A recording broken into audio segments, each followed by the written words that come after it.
Good morning everyone. Today we are going to discuss the last chapter of Lives and Works of Rizal, chapter 16, entitled Biography and National History. So before we start, let us first define our learning objectives. So our learning objectives for this topic is that at the end of this chapter, the students should be able to first explain the history of biographical writing in the Philippines, and lastly, appraise the importance of biography and national history. So before we go on to our actual topic, let us first define these words. Our first word is biography. So biography defined as the story of one's life written by someone else. So just like the lives and works of Rizal that we are studying, it is considered as a biography because we are studying his lives and works. So our next word is national history. National history defined as the study of a nation's past events. So in this case, if we are going to study the lives and works of Rizal, we are also studying our national history during the time of the Spanish colonization. Okay.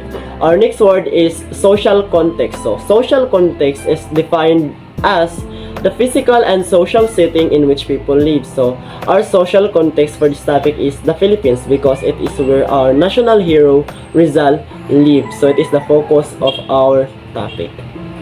Okay. The first part of our topic is biography and Philippine history.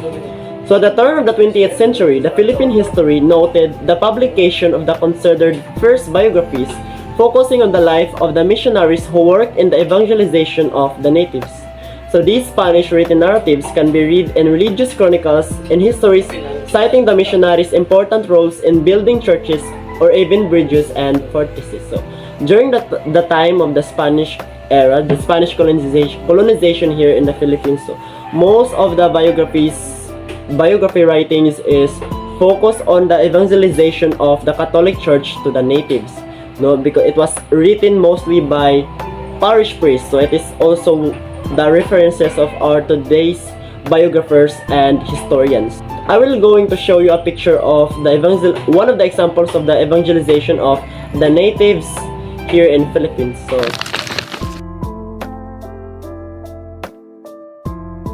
what you're looking at is the evangelization of the natives in Luzon, and as you can see, the Spanish priest is they are converting the natives into Catholic. So as you can see here the process of evangelization in which the parish priests maybe are showing some doctrines of the Catholic Church as well. So the next slide.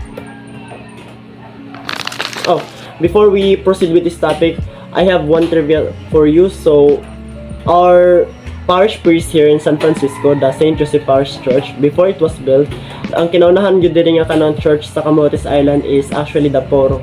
So during that time nga wala pa diri ang St. Joseph Parish Church, wala pa ng tukod, is wala pa sad ng bridge diha sa kanang Agora, but during that time nga naan hina ang mga mga Spanish priest man siguro to during that time nga nasa Poro, and natukod nila ang simbahan First Catholic Church here in Camotes is diha nasad na build ang kanang bridges because during that time is ang mga believers, ang mga taga diri sa San Fran is dili pa sila maka-adto sa Poro because wala pa bridge. So ang ilang gibuhat is nagpatukod sila itong bridge kay para adto na lang musimba ang mga tagangan sa San Fran. So diha pa lang makita nato nga kanang during that time biday sa una pa lang panahon is ang Spanish Spanish Catholic Church is kanang sila manggod ang government during that time. So na sila budget pwede sila makapatukod ang mga bridges, no, makabuild ang mga churches and etc. So moving on, Filipino biographies can only be found in the accounts of the Spanish priests who reported on how they defended the Spain and the Catholic faith against the Filipino enemies. Early colonial Filipino biographies, therefore, are narratives of Filipino fighters who were seen as enemies of the state. So, of course, during that time is dili pa mangyud kanang at the beginning of the Spanish era here in Philippines, dili pa man gyud tanan na convert into Catholic. So napaghapoy parts sa Philippines nga dili pa converted into their religions. So mo to gitawag nila nga mga Indios, no, or seen as enemies because they were against of the Catholic faith and sa ilang mga pamaagi during that time. So these references are still used by historians and researchers who write the biographies of Filipino heroes such as Palaris, Sultan Kudarat, Tamlot, and Dagohoy. So, many of us knows Rizal. Kaya ba na kung kinsa sa Rizal, lives and works of Rizal, we are studying Rizal, but little did we know na pay uban mga heroes sa ato ang country nga wala pa kayo hatagan og recognition. Just like the ones who were mentioned here, Palaris, Sultan Kudarat, Tamlot, and Dagohoy. So, we will going to know them more as we go on to our topic. Our first unsung hero is Palaris, or his full name is Juan de la Cruz Palaris, or more widely known as Palaris. So, Palaris lead revolt against the oppressive and exploitative economic and political conditions during the Spanish era. Palaris revolt was known as the second wave of the Pangasinenses resistance against Spain. The revolt broke out when the Principality of Binalatungan protested the abuses committed by the provincial governor. Palaris emerged as one of the leaders of the revolt along with his brothers. So, I think dili kayta familiar ani niya, but Palaris is famous in Pangasinan, just like Lapu-Lapu here in Cebu, no? Palaris lead the Palaris revolt, so I think dili kayta familiar ana, but ang mga taga Pangasinan are really familiar in this revolution during that time of Spanish, because sa una pamaagi sa Spanish is very oppressive and gitan-an niya ang mga Filipinos as very low class, especially those nga dili pa Catholic. Even Catholic na is ubos paghapon la pagtan-aw sa mga Filipinos during that time, and sila sad ang nagpausuan ng buhis, no? Usually they are unreasonable, no? Pa sa to gi-discuss nga past lessons nga kanang taas kayo ang buhis but unreasonable kayo nga wala sila kay ba nung dipatas-an lag kalit. So more like kanang kay sila lagi ang government, sila man ang nagkontrol sa kwarta sa mga balaod, is makapatuyang lang sila sa ilang gibate, especially sa taxes. So during that time they think Palaris think nga sobra na kaayo ang mga abuses sa mga Spanish sa ilang lugar, and he is the one who led revolution, no, and they actually eventually won that revolution, and ila gyud nagiinsat ang freedom sa ilahang lugar. No, it was known as the second wave of the Pangasinensis resistance against Spain, with the help of his brothers and Pangasinenses, of course. So moving on, I think you are all familiar with Sultan Kudarat. I think at least once nakabati na siguro mo ani niya.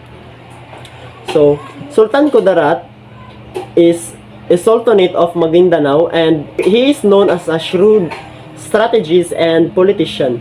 Sultan Kudarat was a prominent leader who resisted, just like Palaris, the Spanish colonization and championed Islam in the Philippines. So in 1993, Sultan Kudarat also became one of the only 9 historical figures recommended by the National Heroes Committee to be recognized as national heroes, based on a number of criteria, which includes having an idea of a nation and thinking about future generations. So trivia lang, Sultan Kudarat is one of the only 9 historical figures nga they recommend nga mahimong ma-recognize as our national heroes, no? So in which Jose Rizal ang nahimo. Siya ang nahimong national hero due to because he fulfilled those criteria, number of criteria.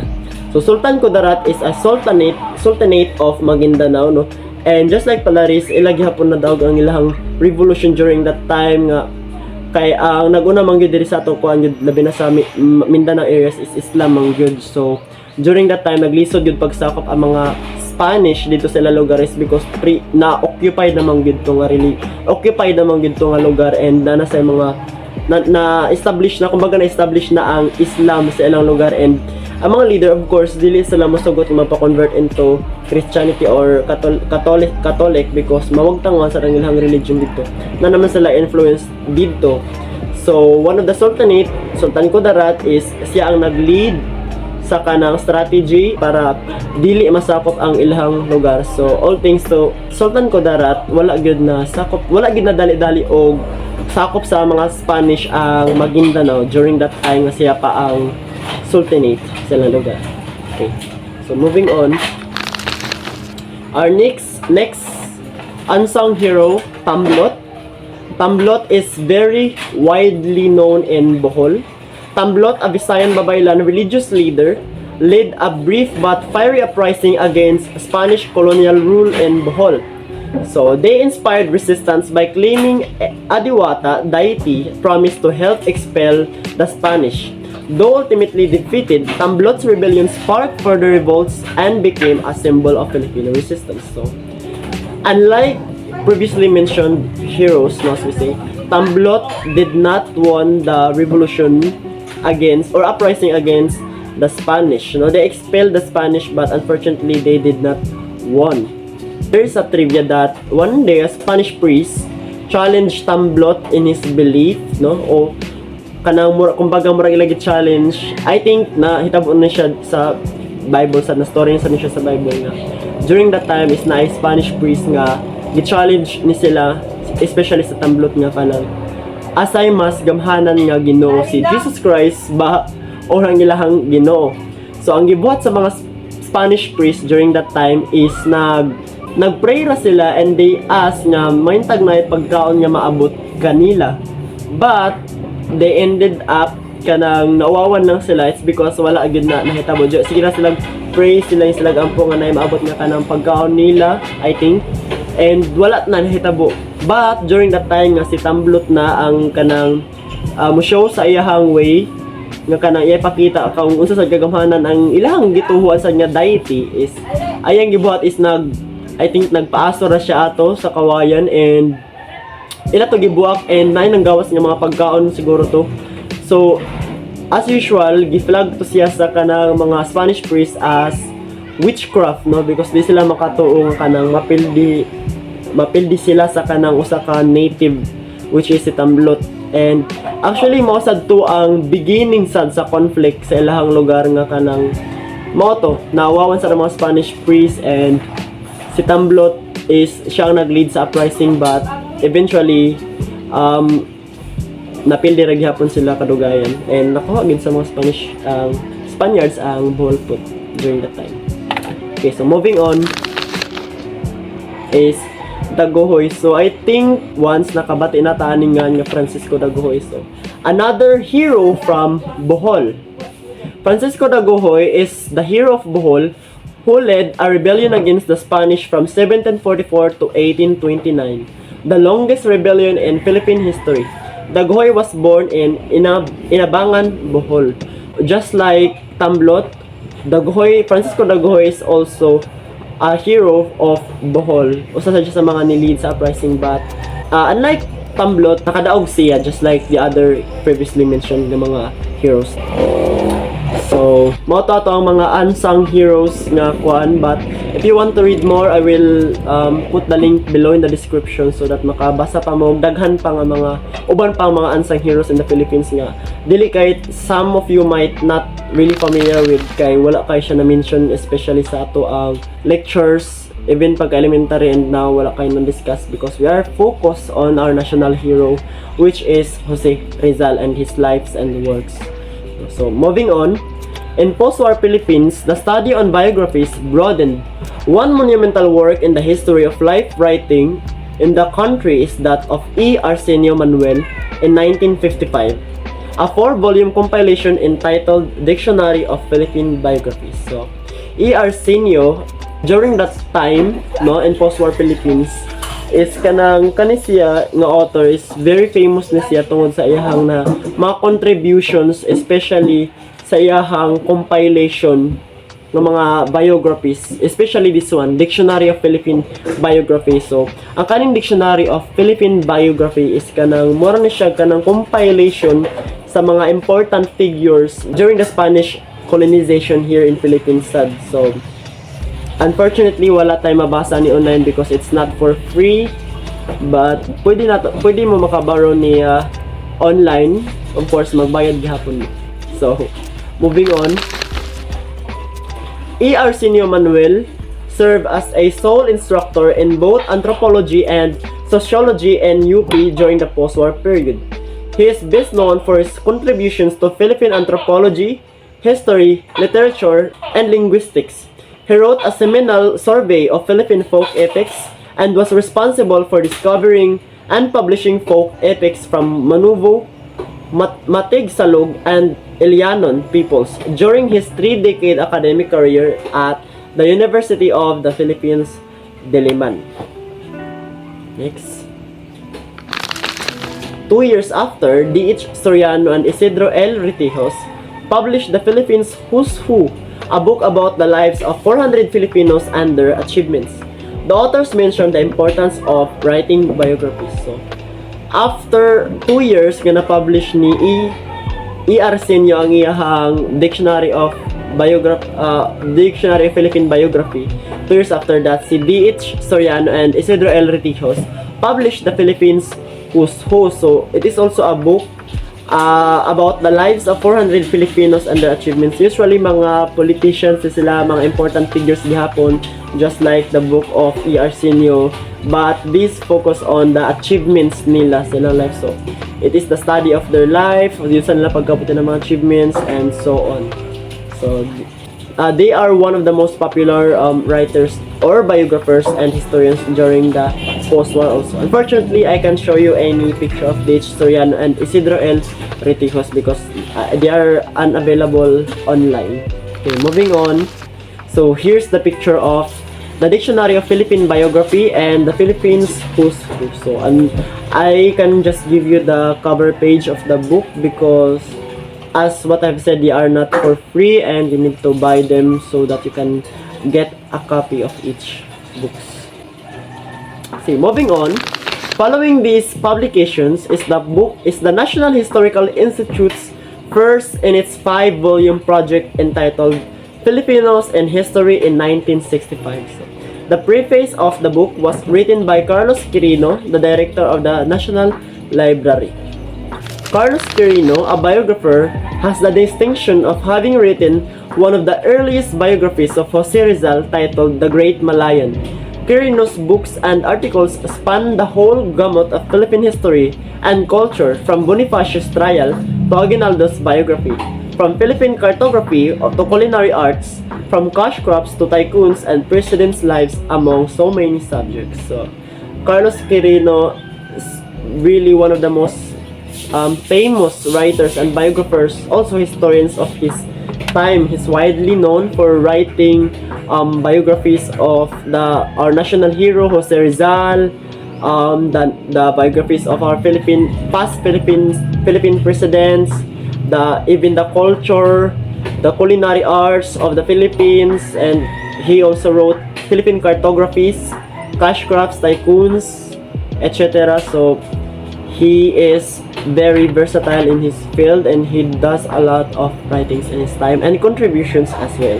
That is why he became one of the directors of National Historical Institute. So moving on, I think you are very much familiar with Gregorio Zaide, no? He is a historian and biographer. He also published his Great Filipinos in History in 1970. He and his daughter revised a book in 1988 with the title Rizal and Other Great Filipinos, featuring the biographies of 40 heroes, foremost of which Rizal. So, I think you are very much familiar with him because as we can remember, he made a claim that the first Christian Mass was held not in Limasawa but rather on Masao, Butuan. So that was his claim, and that it was widely popular during that time because he's the only one who argues that it is not actually held, the first mass was not actually held in Limasawa but rather on Masao, Butuan. So his basis on his claim was the diary of the Antonio Pigafetta. It was one of the writers of Magellan during his expedition here in Philippines and when he arrived in Limasawa Island. So he thinks that the description of Antonio Pigafetta fits more to the islands of Masao and Butuan rather than on Limassol, which was held as the first site of the Christian Mass here in the Philippines. So he is widely known on his claim. He also wrote Rizal and Other Great Filipinos. It was a biography featuring the 40 heroes, and I think the ones that were mentioned earlier was actually included in his book, the Rizal and Other Great Filipinos, no? But of course, the foremost is Rizal. So he is the first national hero is written in his book. Okay, moving on. Today, many Filipino biographies have been written. Undoubtedly, Jose Rizal's life and works have always been the favorite subject of writers and biographers.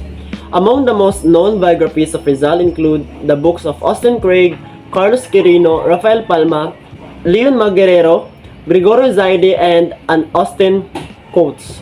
So, on the next slide, I will going to show you the pictures of these writers, biographers, historians, and their books. So, moving on.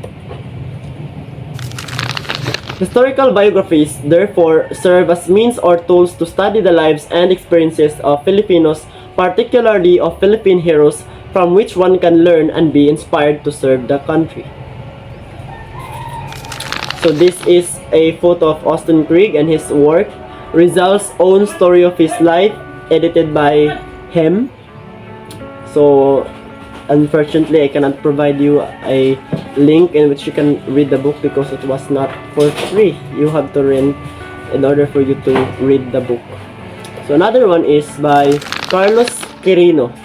His book, Filipinos and History, Volume 1. Next is Rafael Palma. His book is the biography of Rizal. Another one is Leon Maguerero. His book, The First Filipino, a biography of Jose Rizal. So, he has a lot of books about Rizal and other national hero, but I just included this one as an example. Another one is Gregorio Zaide. His book, Great Filipinos in History. So, this book here is the unedited version. It was the first and original version of his book titled Great Filipinos in History. But he and his daughter revised this book. So you can check out the revised edition of this book online. And finally, Austin Coates, who writes a biography about Rizal. So that's all for my part, and I will give you to our next reporter, Mr. Van Blessed Almasin, to discuss the part 2 of this topic. So stay tuned, and I hope you learned something from our discussion today. Good evening, sir. Good evening, classmates. I am Van Blessed Almasin, and to continue the discussion of my partner, Regia Arenas, about the biography and national history. So, first, I want you all to ask yourselves, why do I need to study the past? Ngano kailangan studyhan ang history? Ngano kailangan studyhan ang mga biography? Unsa may ako ma-learn aning mga subject kaning history?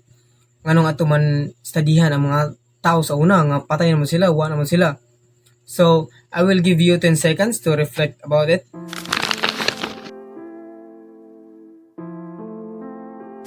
Okay, so, why do I need to study the past? For me, we need to study the past. It's because, daw ka na siya impact sa kung unsa man ta karon.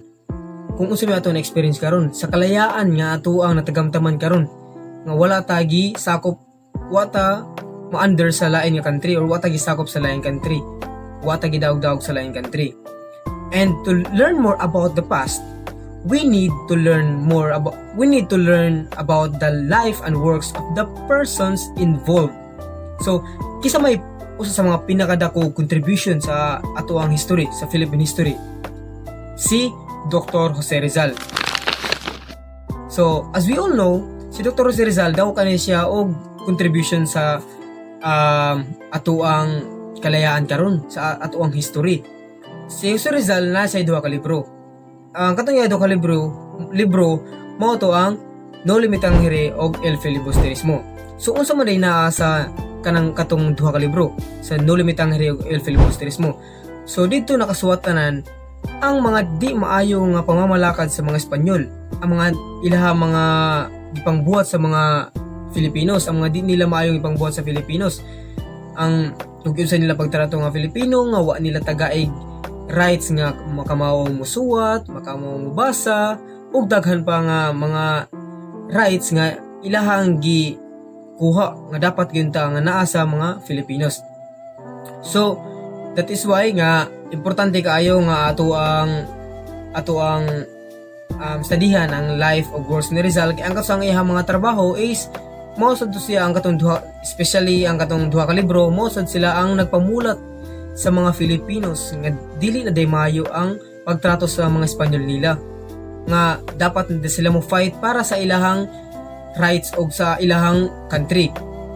And also ang importansya atong duha ka libro is pareha na to karon nakahibaw ta nga ingato rin mga nahitabo sa una sa ilahang time ni Rizal o sa time sa mga sa pamamalakad sa mga Espanyol diri. Nakahibaw ta nga ingato rin kaluoy ang mga Filipinos sa kamot sa mga Espanyol. So that mao na siya nga importante gid kayo nga atuan ning studihan ang kaninga history. And to learn more about the life and works of Rizal, dapat ato sa studihan ang mga panghitabo sa society sa time ni Rizal. Like unsay mga problema sa society sa time ni Rizal, or unsay mga changes, unsay mga dagko kayo nga panghitabo nga naka-shape sa iyang kinabuhi. So like for example kani is dili ni sila also sad ang biography ni Rizal is dili makumpleto if wala ni sila, or dili ni sila mabutang dito sa biography ni Rizal, kay mao ni sila ang mga dagko nga panghitabo during sa time ni Rizal. So kani Industrial Revolution and the American Revolution, the rise in the power of Catholic Church called by the Reformists as Philocracy, the opening of the Suez Canal and the Philippines to free trade, the liberal rule of Carlos Ma de la Torre, the Cavite Mutiny of 1872 that resulted in the execution of Gumburza, and the founding of the propaganda movement in the 1880s. So, kato sila akong i-mention, kato sila akong pangbasa, is mao to sila mga panghitabo o mga changes sa time ni Rizal nga maoy nag-shape sa kinabuhi ni Rizal.